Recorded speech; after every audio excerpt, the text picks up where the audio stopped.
Van Jude. Mining Namarilva. En dit is Spangtori Academy. Voor meer en beter Surinaams. Ori Aina Tapu. Ori Aina Tapu betekent letterlijk in het Nederlands ergens een oogje ophouden. Het kan ook vertaald worden als een oogje in het zeil houden of iemand heel strak aankijken. Het is een werkwoordsvorm. Het wordt vaak toegepast als een gezegde binnen de Surinaamse taal. Zullen we een voorbeeldzin doen? Dimensi takaben wango in atas fuarfro. Mi ormi aila in tapu.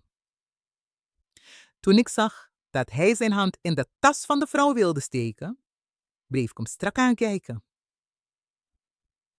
Ori ai na tapu. Wil je meer en beter Surinaams leren? Ga dan naar de website van Spangtori Academy.